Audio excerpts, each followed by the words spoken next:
Iya, pemirsa, sidang sengketa pemilihan umum atau PHPU ini juga kemarin sudah digelar dan Timnas Amin sudah membawa kurang lebih 18 saksi dan juga ahli untuk membuktikan dalil dari mereka. Nah, kita akan membahas mengenai hal ini dan dari sidang kemarin juga kita melihat bahwa Mahkamah Konstitusi juga rencananya akan memanggil 4 menteri kabinet untuk dimintai keterangan. Kita akan membahas hal ini dengan narasumber yang sudah hadir di studio.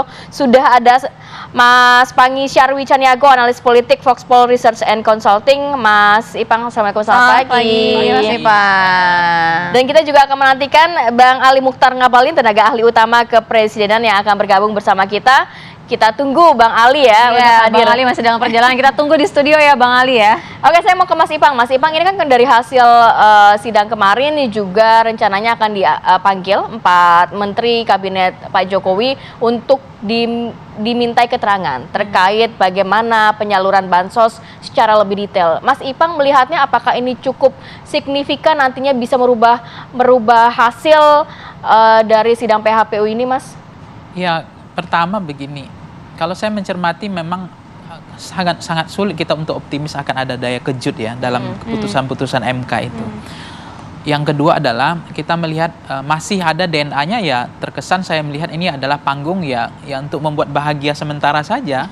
Kenapa Mas, kok buat bahagia sementara? Iya. Dan itu seolah-olah itu jadi mainan untuk sandiwara drama-drama. Bukan ini perjuangan 01 dan juga 03? Itu nilai perjuangan itu kita hormati, kita hargai karena itu kan jalur konstitusi ya. Nah, tetapi saya mengatakan kan kemarin kan gini, Pak, panggung ini akan jauh lebih berkelas ketika itu diangket gitu.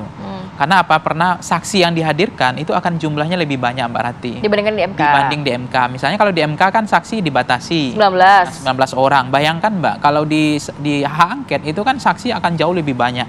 Misalnya pakar IT-nya akan diundang semuanya yang sirekapnya, pakar hukum tata negara diundang sebanyak-banyaknya, kemudian Bawaslu-nya, KPU-nya, menterinya, kemudian pihak-pihak yang terkait dengan penyelenggaraan pemilu itu akan diundang betul-betul orang yang ahli gitu, dan banyak, tidak terbatas. Nah, ini kalau misalnya udah dibatasi, apalagi jumlahnya tidak banyak, tentu penggaliannya tidak dalam gitu. Nah, apalagi Mbak Rati juga tadi kita diskusi awal kan, misalnya ada pertanyaan tadi untuk menteri pun sudah ada desain model pertanyaannya. Ya, gitu. Ya, kurang lebih apa yang akan dibahas. Apa yang akan dibahas.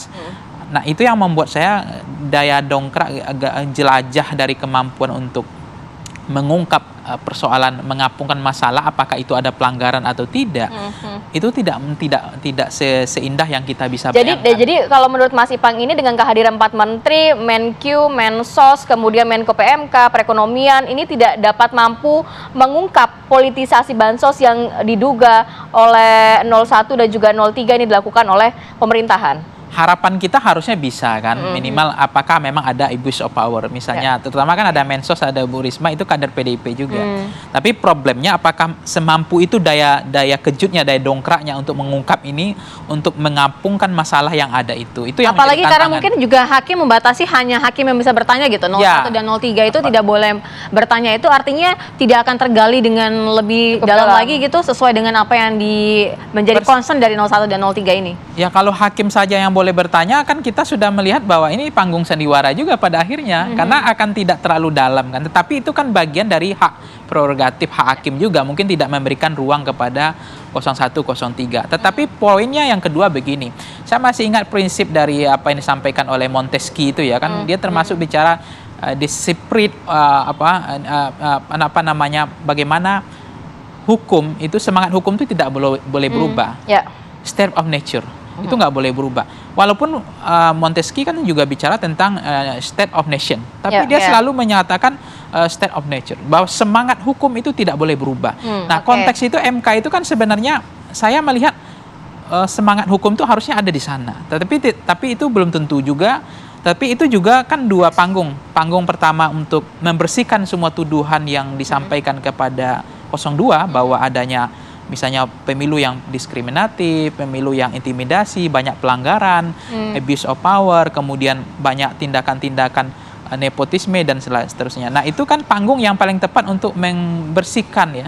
Semua tuduhan-tuduhan itu tidak terbukti. Mas Pangi, begini kan ada keterikatan kan, di mana dituduhkan adalah Presiden Joko Widodo memberikan bansos begitu ya, dan berimpact pada Prabowo Gibran. Nah, artinya yang dipanggil juga kan pada saat ini masih menterinya Presiden begitu. Artinya ada keterikatan di situ, kepentingan sendiri juga apa seperti apa? Oke, tahan dulu ya, Mas tahan Ipang dulu ya, Mas Ipang ya. Kita juga akan menghadirkan Bang Ali usai jeda. Tetaplah bersama kami.